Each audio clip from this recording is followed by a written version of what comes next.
Welcome to session 2B of IIT Mars Photography Club. This is a conversation that's continuing last week's session on the exposure triangle, and it's being instructed. Our instructor for this evening is Praveen Ramanathan. Sridhar and Sam send their apologies; they couldn't be here today.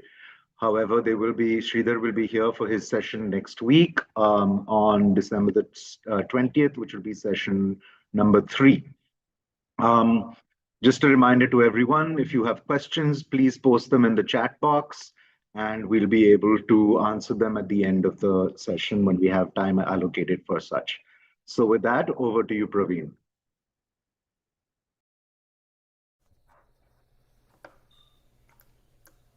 Thanks, Rohan. Give me 1 second to share.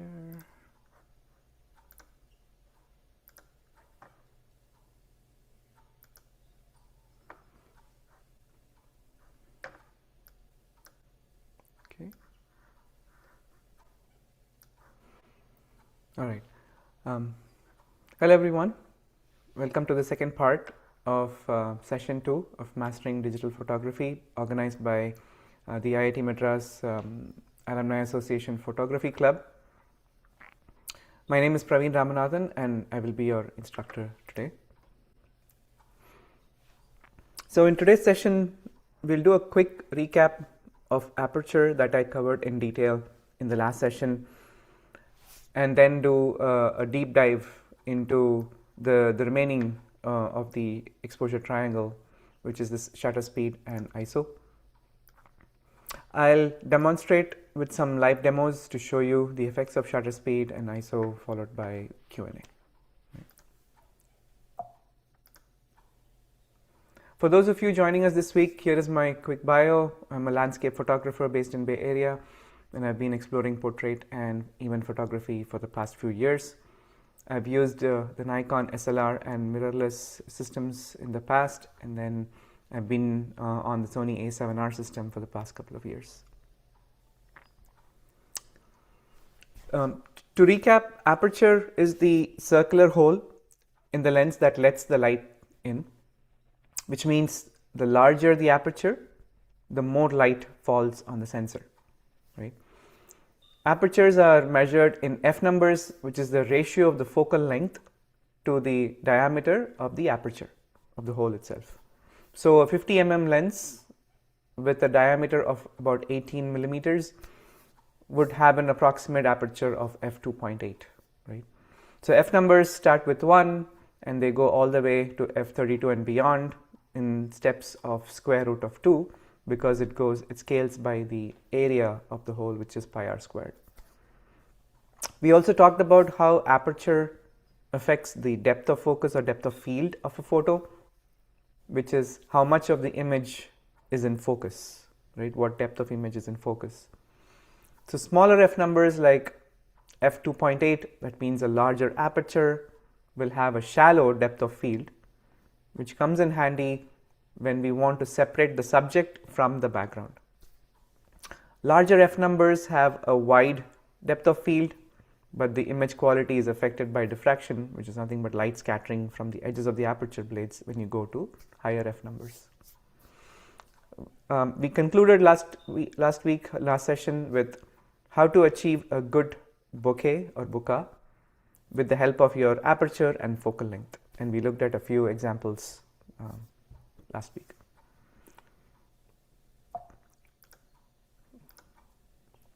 So here are two images taken with different apertures to demonstrate how the aperture affects the depth of focus. The one on the left was taken at f5, 1/200th of a second, and the one on the right was taken at f11.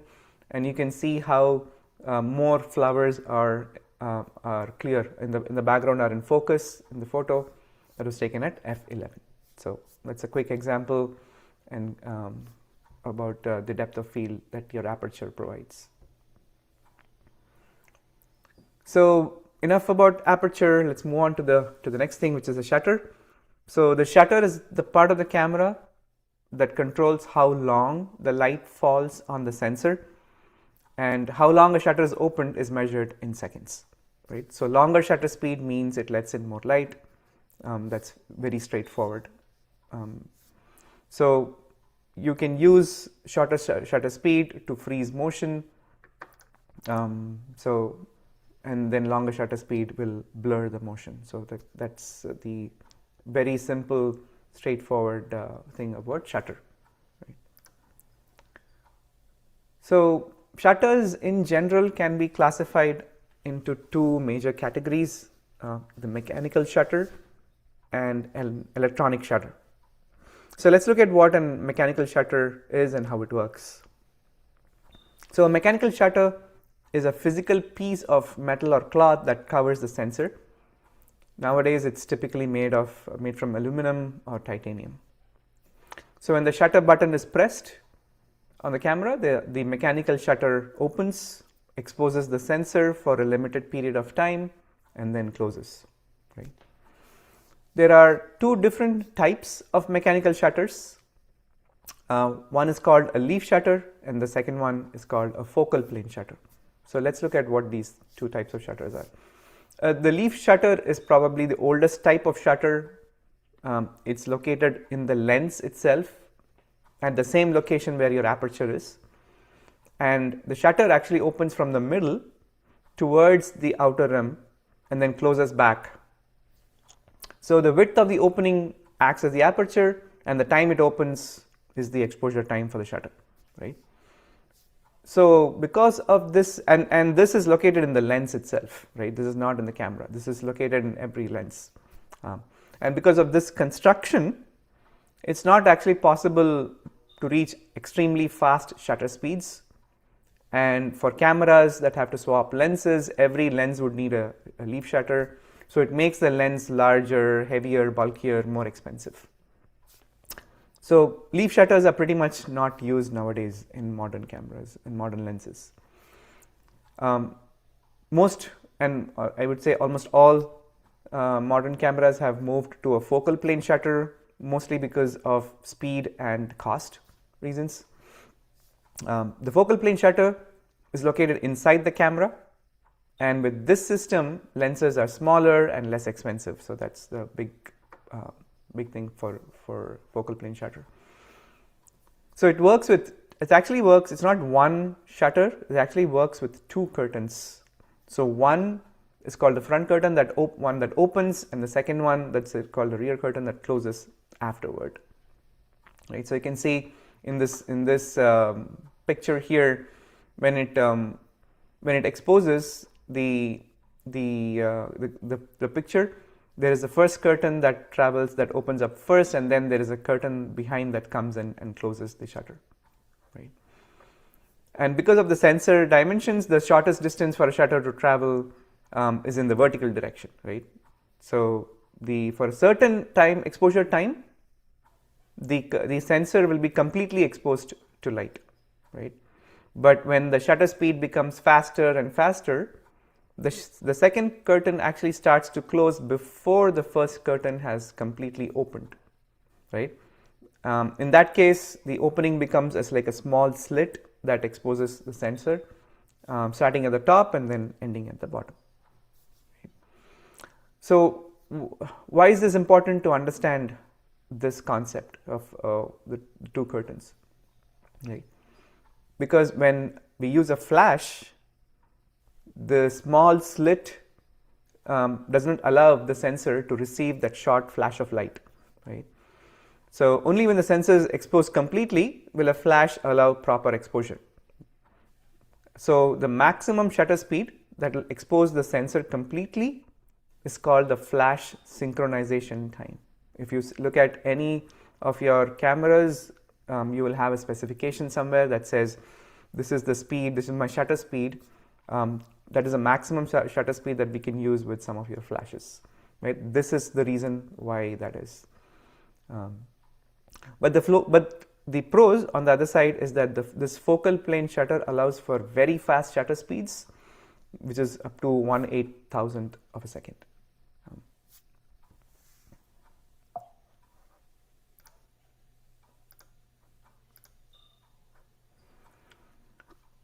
So next, let's look at the electronic shutter.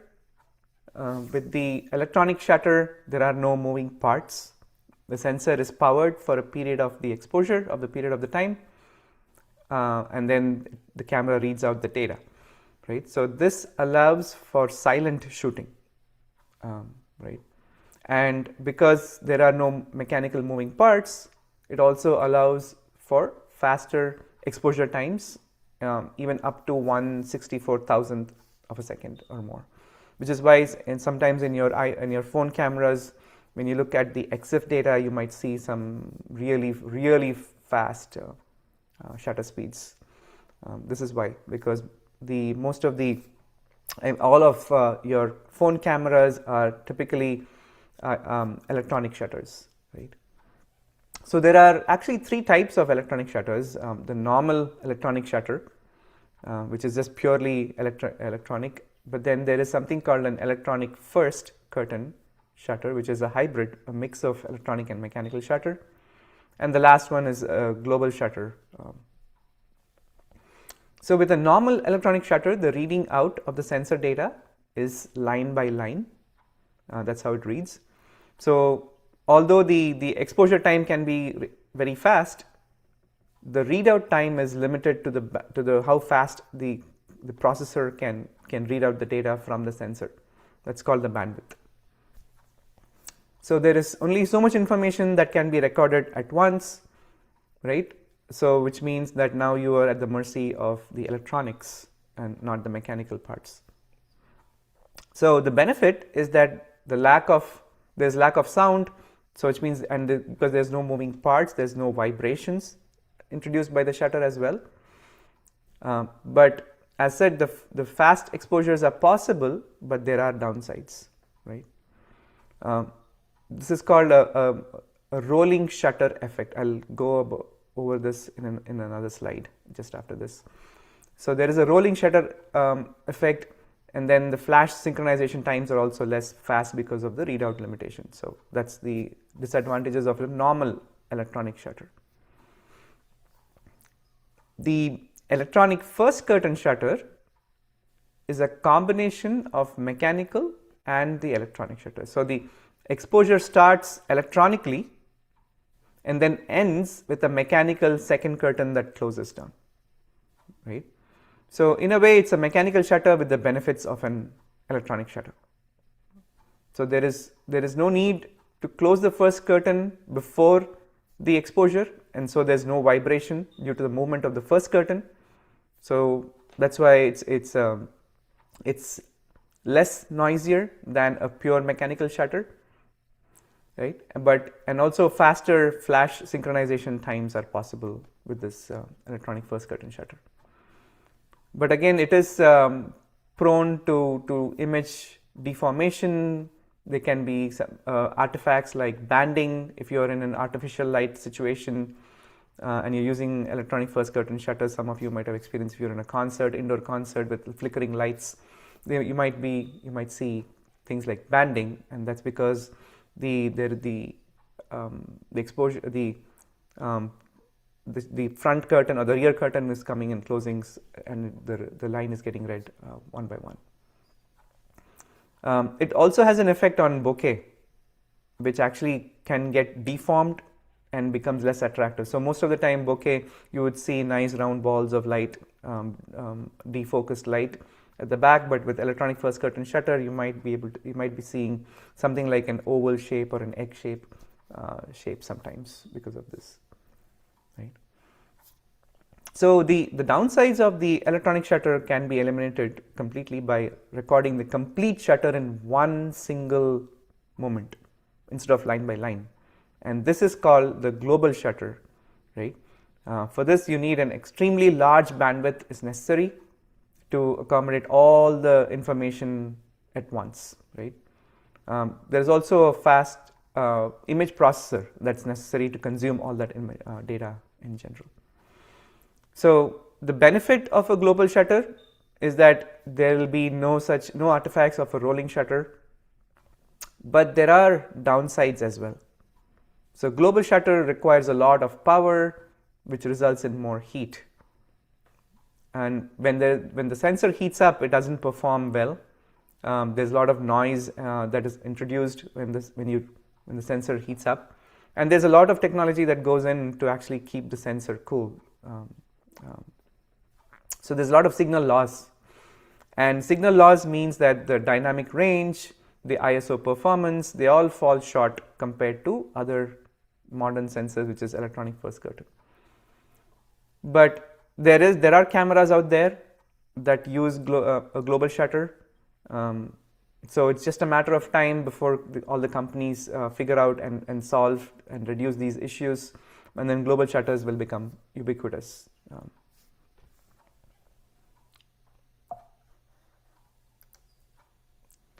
So here is a slide explaining what I've been mentioning rolling shutter effect a few times.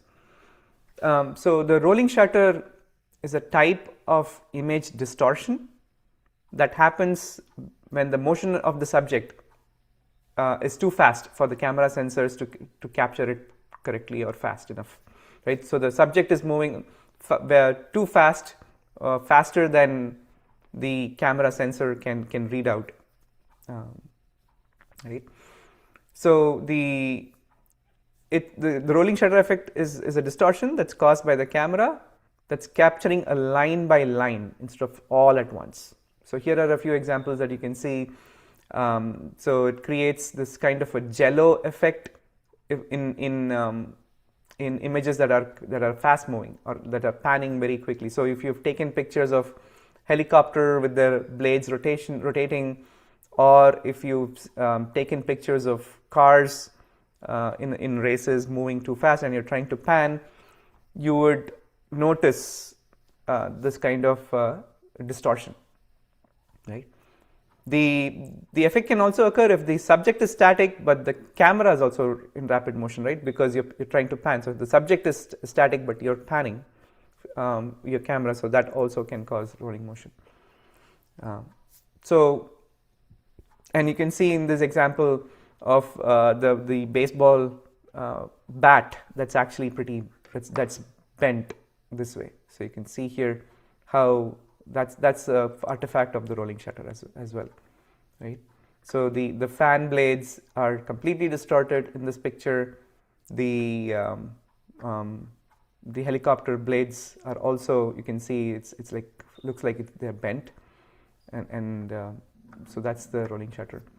So it's an issue for fast motion, but rolling shutters are becoming more and more common in modern smartphones and SLR cameras and mirrorless because of their efficiency, lower cost, and lower power consumption compared to global shutter. So that's why most of the sensors that you see today in phones and mirrorless, they're all they're rolling shutter because they read line by line. And companies are trying to solve the bandwidth problem. They're trying to make the readout faster and faster and faster, but it's still not anything like global shutter. At some point in time, you will have this rolling shutter effect no matter what, unless you do have a global shutter that reads all the data at once.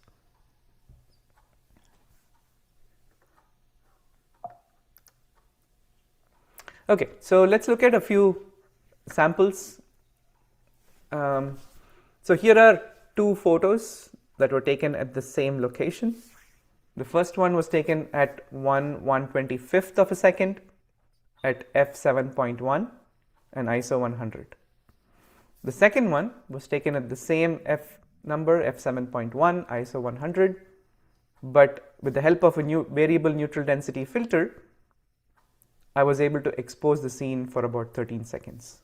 Now we'll talk about neutral density filters, circular polarizer filters in another session, but just bear with me here. So these two pictures actually present a very different perspective, right? So the first photograph freezes a moment in time, but the one on the right, the longer exposure, kind of extends those moments. So in the photo on the left, everything is frozen still, right? But in reality, it's just the mountain that is still, and everything else around it is actually moving, right? And the second picture actually helps present that distinction. So the obvious effect of the long exposure is that you can see that the surface of the lake is pretty smooth, right? But there are other subtle things to note as well. If I zoom into this picture, you will notice that on the left picture, the clouds in the 13-second long exposure, they are blurry. That means you can see the motion on the cloud. There is a small, you can see how the cloud here is a little bit blurry than the cloud here, right?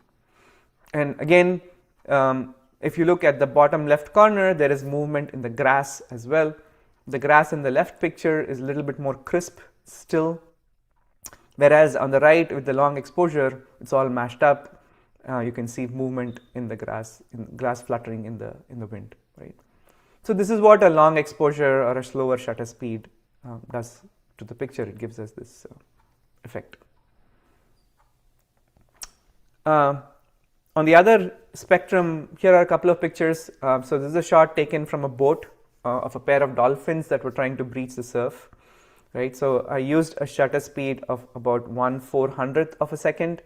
This was in the morning at dusk, at dawn. So light was decent actually, I would say. I could have used a higher shutter speed given that I was already on a shaky boat, but I just used 1/400th of a second here. And you can see how the high shutter speed kind of freezes the droplets of water, right?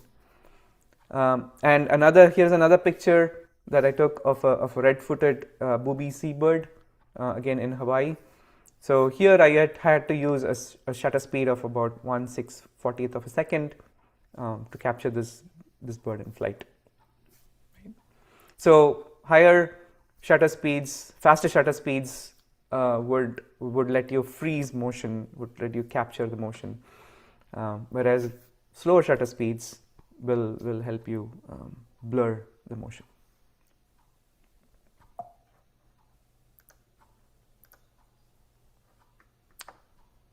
Okay, so after shutter, we move to this third part of the exposure triangle, which is the ISO. So the ISO is a term that comes from the film era, where if you wanted to have more brighter pictures, you would have to swap films, and each film would have an ISO value. ISO value is nothing but how sensitive the crystals were, the silver crystals were in your film, right? So in modern digital cameras, this ISO is a setting that actually measures the sensitivity of your camera's image sensor to light. It calibrates it. It actually doesn't measure, it's a calibration. So a low ISO, example ISO 100, it requires more light, but it will result in sharper images with less grain. And this setting is ideal for bright conditions, but a high ISO, let's say about 6400, makes the sensor more sensitive to light, allowing for better low light performance. But what it does is that it introduces a lot of digital noise and graininess into the image. So you can see here, here's a picture that depicts this exact same scene from ISO 100 to ISO 1600, and you can see nothing else changes, but the image becomes brighter and brighter and brighter. But we'll take a closer look at this in a minute, right? So the base ISO setting is usually 100. There are cameras that go below 100 as well. Then when you double the ISO, when you go from 100 to 200, 200 to 400, this is considered equivalent to one stop of light. So ISOs usually go from 100, 200, 400, 800, 1600, and so on. Right? So ISO is also easier concept to grasp in general after the shutter speed. So here are two pictures showing the effect of increasing the ISO on the picture quality. So an ISO of like 256,000, which is really, really extreme, is actually 8 stops brighter than an ISO of 100, right? But you can see that with more sensitivity comes more noise. And also you can see there is an effect on the color shift as well. So here is a picture of a dance performance. I really wanted to freeze the motion, so I used the fastest shutter speed on my camera, which is 1/8000th of a second. So I had set my aperture to f2.8. I was pretty far back, so which means I could get a pretty decent picture depth of field as well. So f2.8 was the largest that my lens could provide, and because of this high shutter speed, the camera had to bump up the ISO to about 10,000. Now from this zoomed out picture, zoomed out perspective, the picture looks fine, right? Especially if you're looking at it on your phone, you probably don't see anything wrong with this picture. But let's zoom in and see the photos a little bit closer. So here, now you can see actually how grainy and noisy the picture was on the left at ISO 10,000. So here is the picture on the left is without any noise reduction applied, as shot and then just processed for brightness and color, right? So there is not just loss of clarity in the picture, but you can see there's also shift in the colors as well, right? So you can reduce noise and recover some of the details thanks to today's softwares and algorithms. So on the right, you can see the same picture with the same amount of noise, with some amount of noise reduction applied, excuse me, along with Adobe Lightroom's denoising applied to it, right?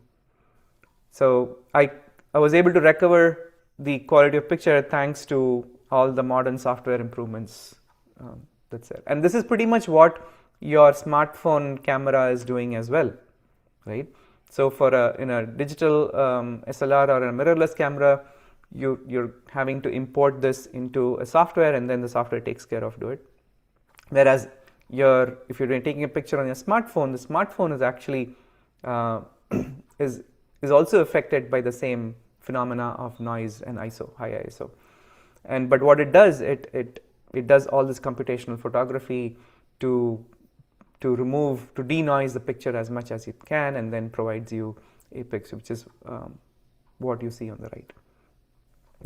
But anytime, remember that you try to reduce noise, the photo becomes softer, because the software is trying to average out the noise with the neighboring pixels, which also now averages out all the edges.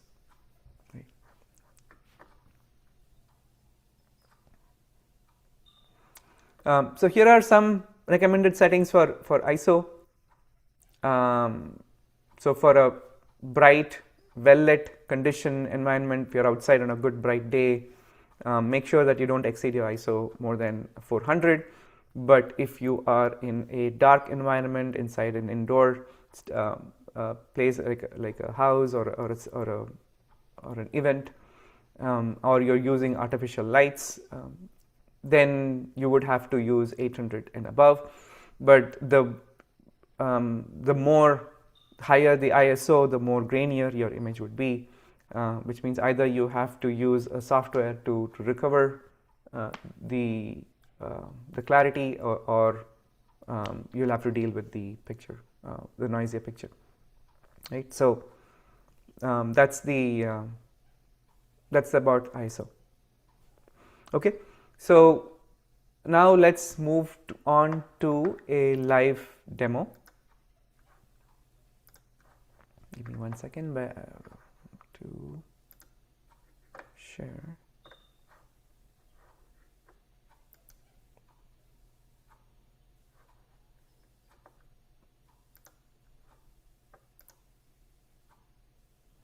Okay. So here you can see I've tethered my Sony A7R camera, and I have a rotating lamp here to show how shutter speed can help with motion blur, right? So right now I have my camera in the shutter priority mode, which is, you can see it says S here, the mode is S. I'm going to change the shutter speed to about 1/100.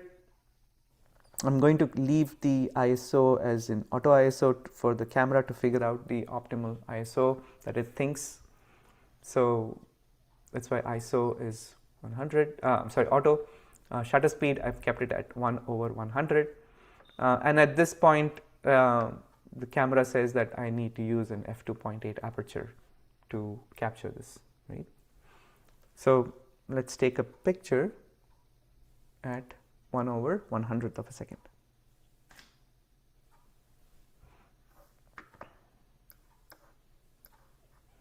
So now let's take a few more pictures before reviewing the reviewing them, right? So this is at 1/100. So now I'm going to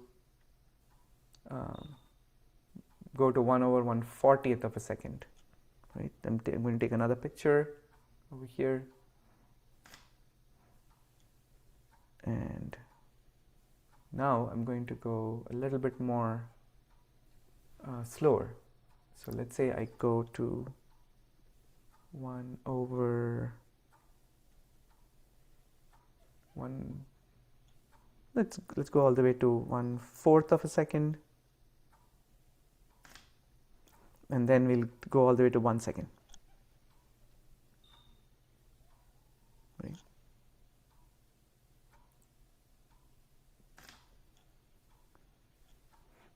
Okay, so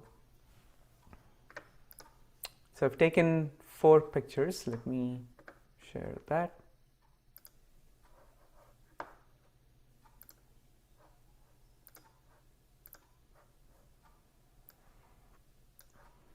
So let's take a look at the first picture, which is this one and this one. Right?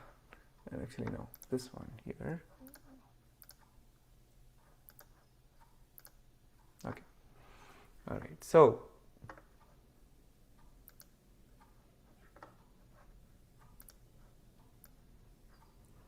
the picture on the left, it was taken at 1/100th of a second, and you can see how the lamp is pretty still, is pretty much frozen. There's not a lot of movement. You can see that the beads are all pretty clear. The only thing that you notice here is because of the f2.8 aperture, there's a shallow depth of field. Okay, so this is at 1/100th of a second. Right. So you can see here, this is at 1/100th of a second here, and this one on the right is at 1/40th of a second. But at 1/40th of a second, you can see, you can notice that the beads are a little bit blurry. The lights are okay, they look okay, but you can definitely see motion in the top, in the beads here. Right. So now, if I want to look at the next one, which is this one, is at 1/4 of a second. Now you can see the motion is a little bit more clearer, right? So the one on the left, it is 1/140th of a second. The motion was visible only in some places. That depends on how speed the lamp was turning. But then once you go to 1/4 of a second, you can now see motion in a much more dominant fashion here. So if I just zoom out, you can see the two images on the one on the left. The one on the left is at 1/40th of a second. The one on the right is at 1/4 of a second. Now let's say let's compare 1/4 with 1 second exposure, right? So here is a very different perspective, very different image here, right? Where you can clearly see the lights in motion. kind of creates this nice kind of rings and levels, and now you can't actually see the details of the lamp, right? So if I move to here is the 1/100th of a second on the left, and on the right is 1 second, right? So let's zoom in again and let's take a quick look. You can see the difference between 1/100th of a second where it freezes the motion, and then at 1 second it's showing you the movement in the motion, right? So the shutter speed is really useful when you either want to freeze the motion or you want to show what's frozen versus what's not frozen in time, right? So if anyone looking at the picture on the left would not know that this lamp is a rotating lamp just by looking at it. They might just think this is a stationary, nice decorative lamp. But somebody looking at the picture on the right makes it very clear to them that this is a rotating lamp, right? So let's try doing a similar experiment on the phone. Okay, so let's take, let me stop sharing this.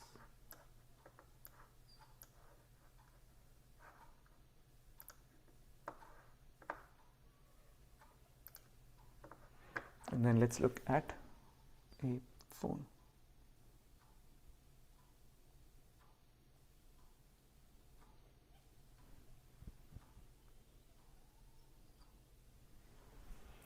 Okay, share.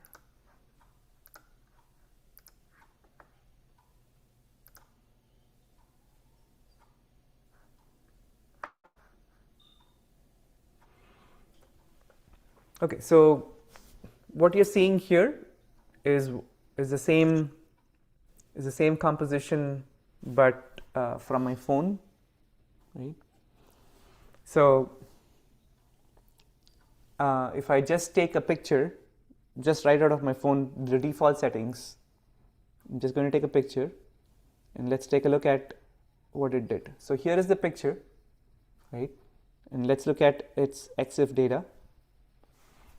So you can see it took a picture at ISO 320 and f1.78 and 1/40th of a second. So the ISO in the sensor, in the camera phones, even though it says ISO 320, we really cannot know what's the actual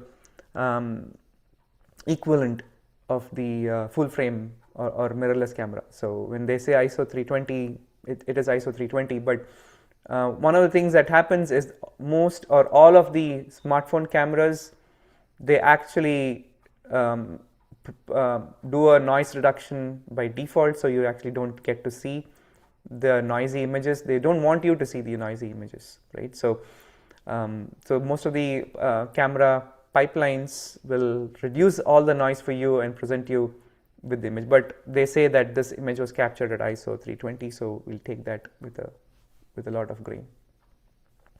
f1.78, in last session I mentioned how smartphone cameras, when they present an f number, it's not the f number.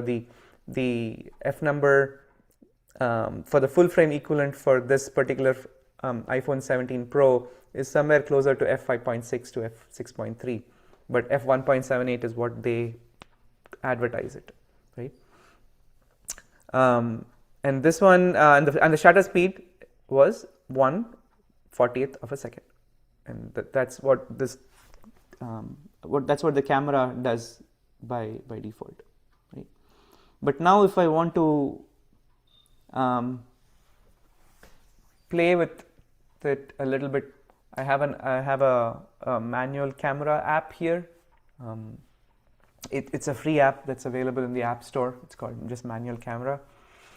So here I can play with the shutter speed a bit and ISO.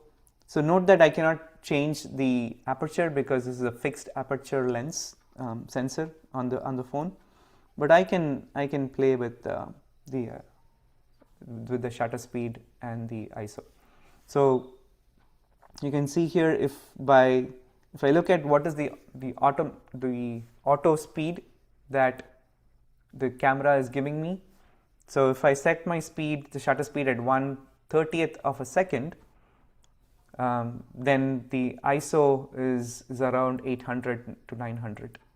You can see at the bottom of the screen the ISO numbers are moving a little bit, but that's what this particular camera app is providing me, right? So that's the ISO that it's providing me here, right? So now if I want to, let's say let's say I set the ISO to about 50, and then I set my exposure time to be a second. Let's take a picture and see how it looks. Okay,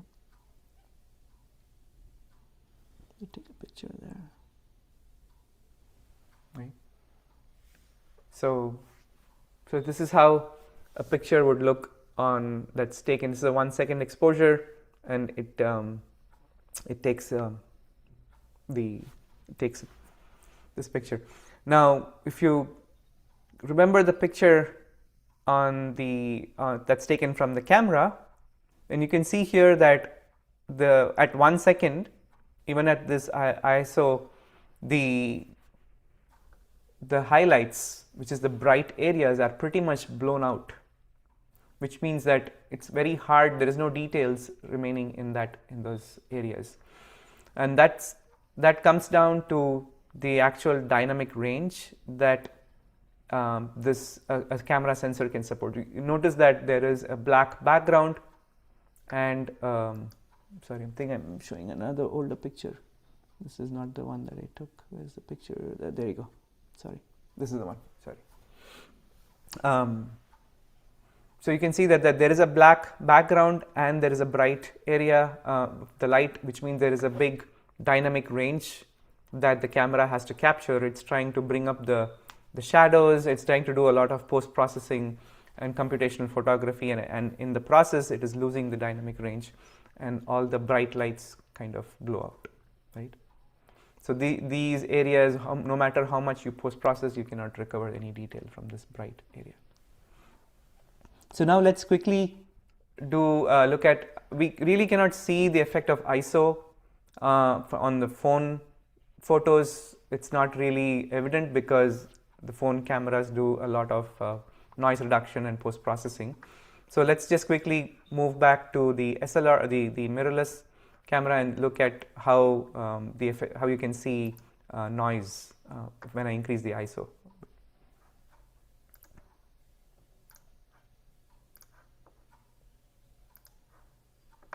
Okay, so let me share back my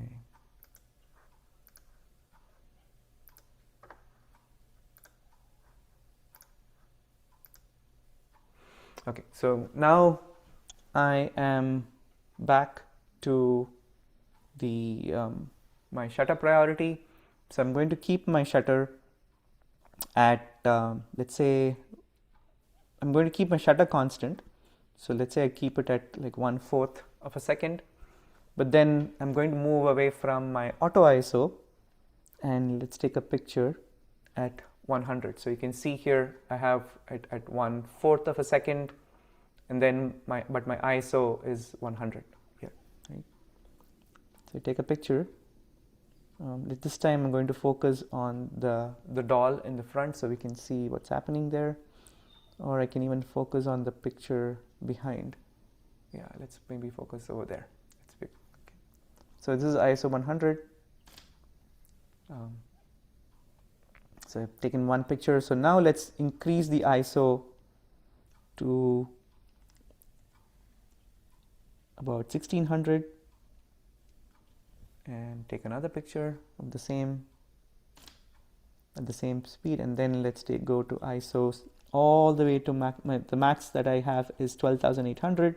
So let's take a picture at that as well. Okay, so I've taken 3 pictures. Let's review them.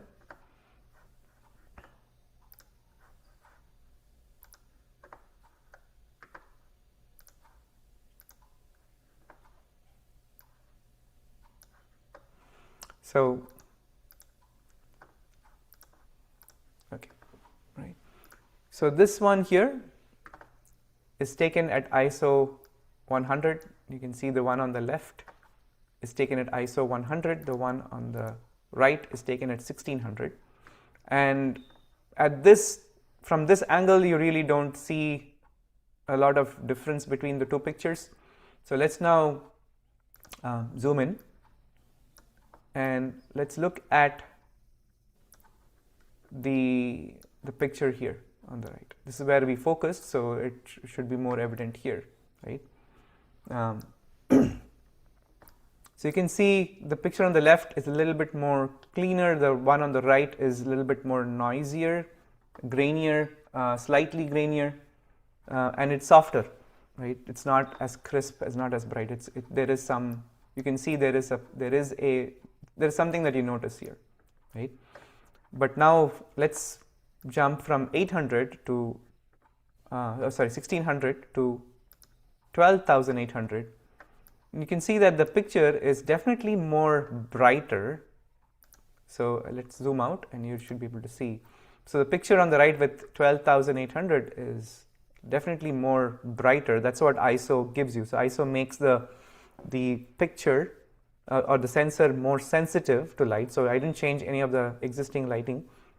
I kept the shutter speed the same. And let's see what was the f number. So f number was f3.5, but here the camera actually went to f22 to compensate for the ISO as well. Right? So f number did change. The aperture changed. It went to the smallest aperture to kind of maintain the exposure. But beyond that, the shutter speed was the same.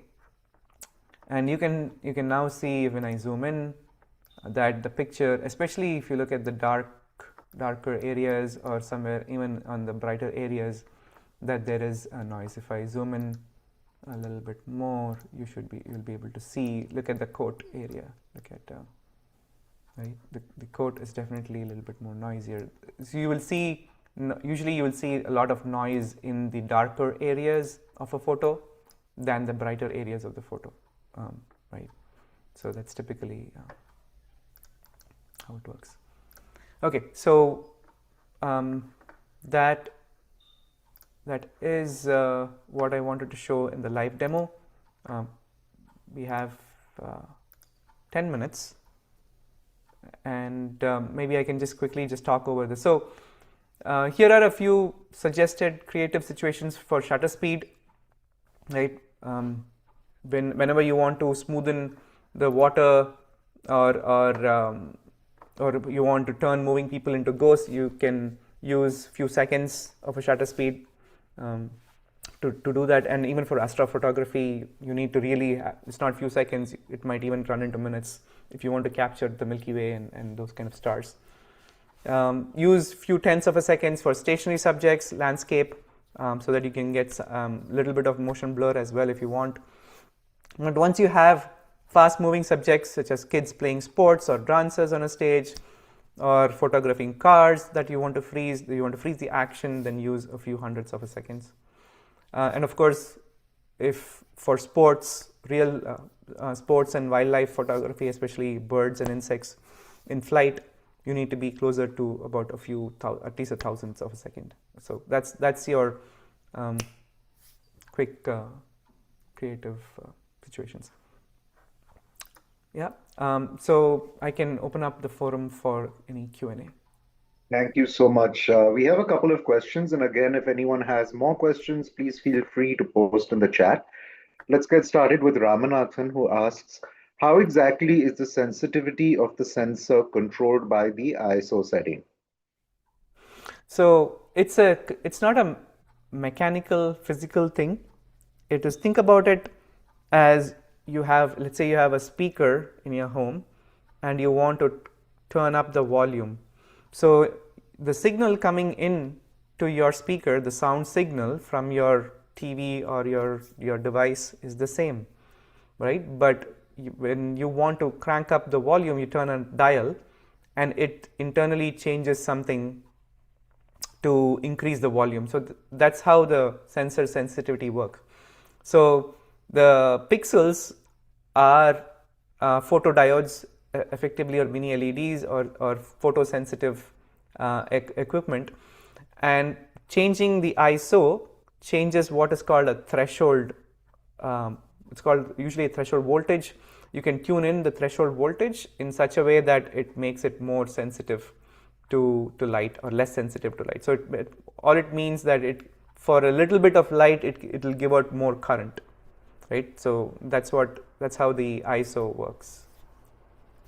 Thank you so much. Lizzie asks, does the zoom in, zoom out affect the aperture, ISO, and shutter speed of the camera? If so, how? If the zoom in, zoom out Affect the aperture, ISO, and shutter speed, I guess, or shutter speed of the camera? If so, how? No. So zoom in, zoom out affects the focal length, right?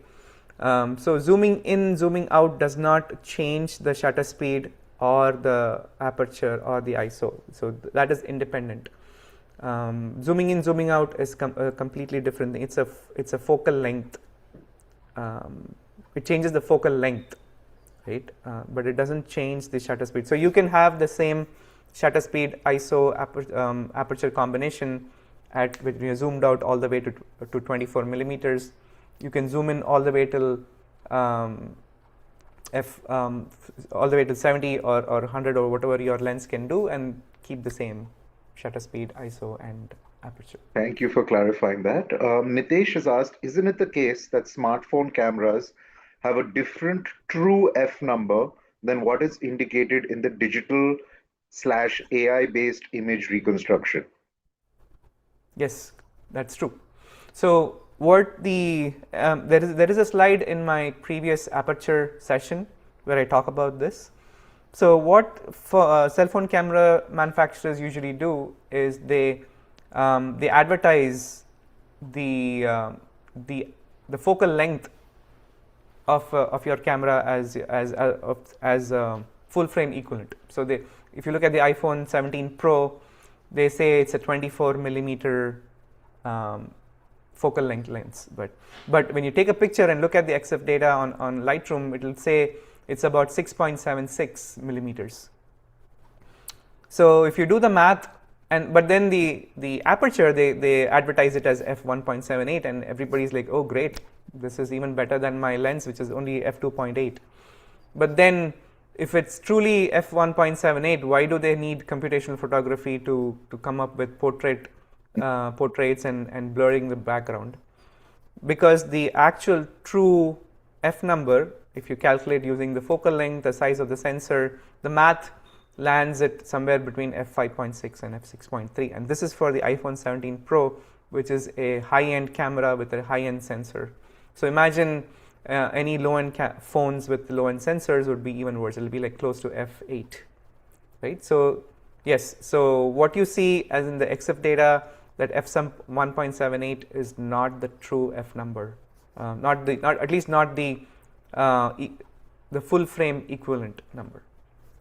So as a follow-up, first of all, I have to say one of my very close friends from high school works on he's a very senior person who works on the team that develops the iPhone camera, and not just not the software part, the actual physical parts as well.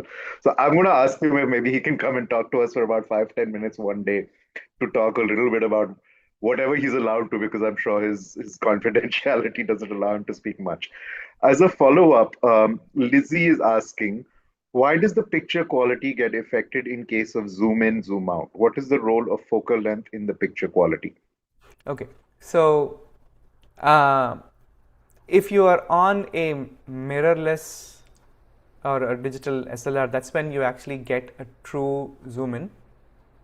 If you're on a smartphone, when you zoom in, it's mostly doing a digital zoom. There are cameras and there are lenses that also do optical zoom. I'm not talking about that, but in general, you are on a smartphone camera, you are actually doing a digital zoom, which means you are cropping into the existing image, right? So that reduces the image quality. Whereas on an SLR or a mirrorless, when you actually zoom the lens, it actually is giving you optical zoom. Now, with optical zoom, even with optical zoom, what happens is beyond a certain distance, there are atmospheric effects that affect the clarity of the environment.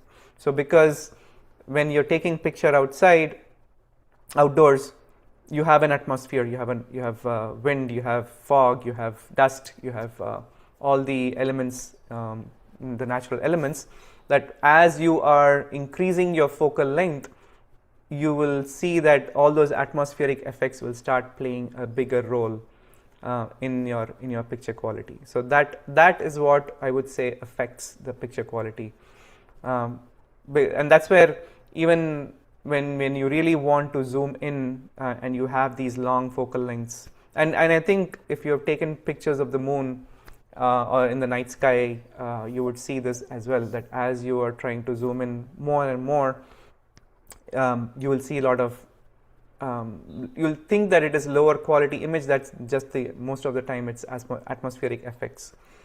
There's just the atmosphere, there is diffraction, there's a lot of light scattering that's happening at that.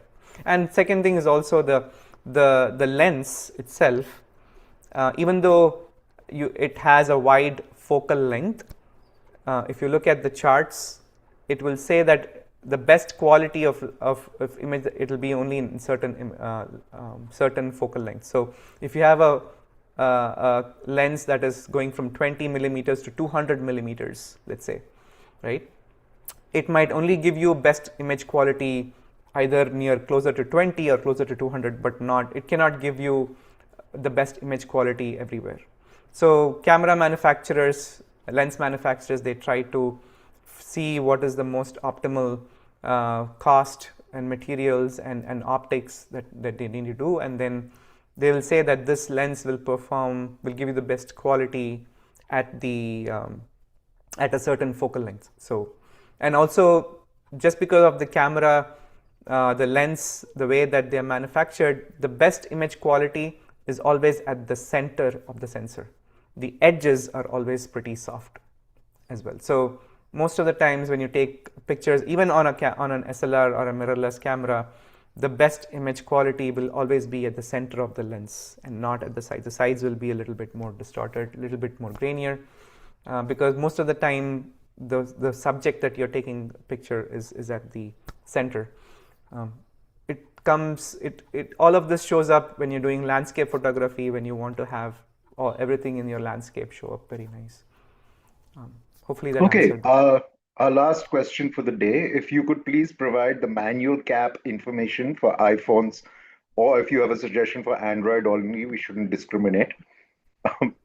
Please do let us know. For Android, I think there's a lot more free phone camera apps. Any one of them that allows you to play with your ISO app and shutter speed, you should be able to do it. And I think I just found a free one, right? Even it's not really truly free, it has limited features, but it at least allows me to control my ISO and shutter speed. It's called Manual Camera, I think. Yeah, Manual Camera app. If you could maybe post a link in the WhatsApp group, that would be awesome. Yeah, I can do that. Okay. Wait, I think we have one last question. Why do images of people and objects from the 2000s feel more visually appealing and better than images from the 2020s, even though smartphone/camera imaging tech has advanced? Interesting question. It's I think it's perspective. I don't know if everyone will agree to that, right? So first thing is, images in the 2000s were predominantly on film, which is an analog thing. So and typically analog films or analog things have a more dynamic range than digital. Digitals have a limit of how much dynamic range. Dynamic range is how much brightness and shadows can the same image capture. That's called the dynamic range, without blowing out the details. So it's I think some people would disagree and say that pictures now look much better than pictures before, but I think it's perspective. I don't think there is an clear answer to Well, that. I think someone in chat said something funny, which is Srinivas Aluru said, it's because you were young in the 2000s. Anyway, thank you so much, Praveen, for your two sessions. I learned a lot, even though I've been around the world of photography for so long. It's easy to sometimes forget some of the finer details. But also, I've been around film photography a lot more than digital photography. So I definitely learned a lot about how cameras work today. Um, just a reminder to everyone, session three will be next week on December the 20th, 7:30 to 8:30. It will be led by Sridhar Bhuvaraghavan, the president of IIT Ma. The topic is an examination of camera bodies, lenses, essential accessories such as tripods, filters, flashes. And the focus on the learning outcome is how to sort of use advanced options in cameras to get better pictures, and also to play and see what equipment you need to purchase or rent or use for various scenarios depending on your budget and your interests. So I do hope that you sign up for it if you haven't already. And I again would like to thank Praveen one more time. Couple of IIT Ma announcements. You might have seen I posted a message about the fact that we're launching our second hobby club, which is the Astronomy Club. I'll be posting the link for that again. We've got a great response for that. It's going to be online sessions as well.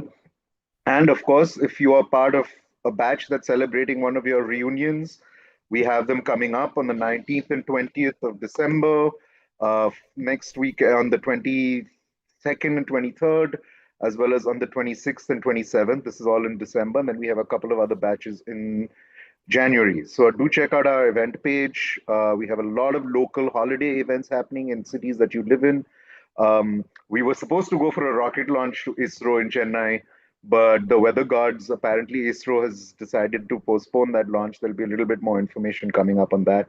But if you live in Bangalore, if you live in the Bay Area, well, I don't know about the Bay Area, but if you live in Sydney or Melbourne, or if you live anywhere else, do check out our event page. I'll post the link in our WhatsApp group so that you guys can see what's happening in your cities. With that, I'd like to thank Praveen one last time. Thank you all for joining and hope to see you again next week.